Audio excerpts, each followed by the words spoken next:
अथ षष्ठोऽध्यायः। श्रीभगवानुवाच अनाश्रितः कर्मफलम् कार्यम् कर्म करोति यः स सन्न्यासी च योगी च न निरग्निर्न चाक्रियः। यम् सन्न्यासमिति प्राहुः योगम् तम् विद्धि पाण्डव। न ह्यसन्न्यस्तसङ्कल्पः योगी भवति कश्चन। आरुरुक्षोर्मुनेर्योगम् कर्मकारणमुच्यते योगारूढस्य तस्यैव शमः कारणमुच्यते। यदा हिनेन्द्रियार्थेषु न कर्मस्वनुषज्यते सर्वसङ्कल्पसन्न्यासी योगारूढस्तदोच्यते। उद्धरेदात्मनात्मानम् नात्मानमवसादयेत्। आत्मैव हि आत्मनो बन्धुः आत्मैव रिपुरात्मनः। बन्धुरात्माननस्तस्य येनात्मैवात्मना जितः। अनात्मनस्तु शत्रुत्वे वर्तेतात्मैव शत्रुवत्। जितात्मनः प्रशान्तस्य परमात्मा समाहितः।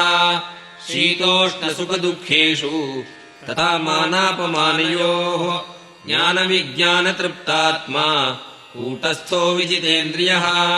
युक्त इत्युच्यते योगी समलोष्टाश्मकाञ्चनः। सुहृन्मित्रार्युदासीन मध्यस्थद्वेष्य बन्धुषु साधुष्वपि च पापेषु समबुद्धिर्विशिष्यते। योगी युञ्जीत सततम् आत्मानम् रहसि स्थितः। एकाकी यतचित्तात्मा विराशीरपरिग्रहः। शुचौ देशे प्रतिष्ठाप्य स्थिरमासनमात्मनः। नात्युच्छ्रितम् नातिनीचम् शैलाजिनकुशोत्तरम्। तत्रैकाग्रम् मनः कृत्वा यतचित्तेन्द्रियक्रियः। उपविश्यासने युञ्ज्यात् योगमात्मविशुद्धये। समम् कायशिरो ग्रीवम् धारयन्नचलम् स्थिरः। सम्प्रेक्ष्य नासिकाग्रम् स्वम् दिशश्चानवलोकयन्। प्रशान्तात्मा विगतभीः ब्रह्मचारिव्रते स्थितः। मनः संयम्य मच्चित्तः युक्त आसीत मत्परः।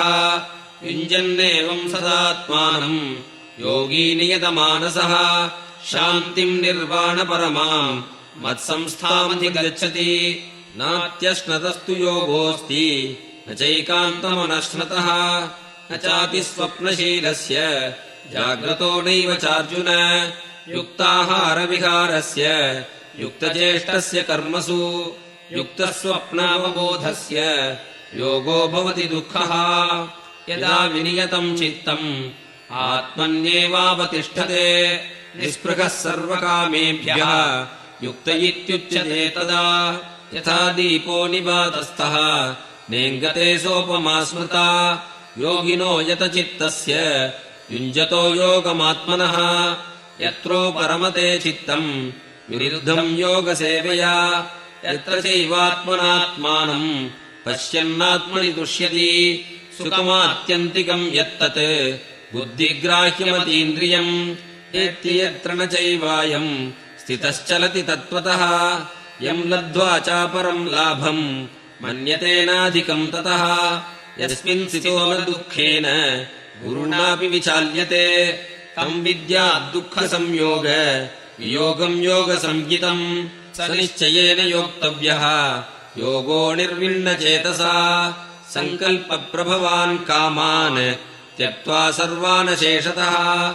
मनसैवेन्द्रियग्रामम् विनियम्य समन्ततः। शनैः शनैः परमेत् बुद्ध्या धृतिगृहीतया। आत्मसंस्थम् मनः कृत्वा न किञ्चिदपि चिन्तयेत्। यतो यतो निश्चरति मनश्चञ्चलमस्थिरम् ततस्ततो नियम्यैतत् आत्मन्येव वशम् नयेत्। प्रशान्तमनसम् ह्येनम् योगिनम् सुखमुत्तमम् उपैति शान्तरजसम् ब्रह्मभूतमकल्मषम्। युञ्जन्नेवम् सदात्मानम् योगी विगतकल्मषः। सुखेन ब्रह्मसंस्पर्शम् अत्यन्तम् सुखमश्नुते। सर्वभूतस्थमात्मानम् सर्वभूतानि चात्मनि ईक्षते योगयुक्तात्मा सर्वत्र समदर्शनः। यो माम् पश्यति सर्वत्र सर्वम् च मयि पश्यति तस्याहम् न प्रणश्यामि स च मे न प्रणश्यति सर्वभूतस्थितम् यो माम् भजत्येकत्वमास्थितः सर्वथा वर्तमानोऽपि स योगी मयि वर्तते आत्मौपन्येन सर्वत्र समम् पश्यति योऽर्जुन सुखम् वा यदि वा दुःखम् स योगी परमो मतः अर्जुन उवाच योऽयम् योगस्त्वया प्रोक्तः साम्येन मधुसूदन एतस्याहम् न पश्यामि चञ्चलत्वास्थितिम् स्थिराम् चञ्चलम् हि मनः कृष्ण प्रमाथि बलवदृढम् तस्याहम् निग्रहम् मन्ये वायोरिव सुदुष्करम् श्रीभगवानुवाच असंशयम् महाबाहो मनो दुर्निग्रहम् चलम् अभ्यासेन तु कौन्तेय वैराग्येन च गृह्यते असंयतात्मना योगः दुष्प्राप इति मे मतिः वश्यात्मना तु यतता शक्यो वाप्तुमुपायतः अर्जुन उवाच अयति श्रद्धयोपेतः योगाच्चलितमानसः अप्राप्य योगसंसिद्धिम् काम् गतिम् कृष्ण गच्छति कच्चिन्नो भयविभ्रष्टः छिन्नाभ्रमिव नश्यति अप्रतिष्ठो महाबाहो विमूढो ब्रह्मणः पथि एतन्मे संशयम् कृष्ण छेत्तुमर्हस्य शेषतः त्वदन्यः संशयस्यास्य छेता न ह्युपपद्यते श्रीभगवानुवाच पार्थ नैवेकनामुत्र विनाशस्तस्य विद्यते न हि कल्याणकृत् कश्चित् दुर्गतिम् तात गच्छति प्राप्य पुण्यकृतान् लोकान् उषित्वा शाश्वती समाः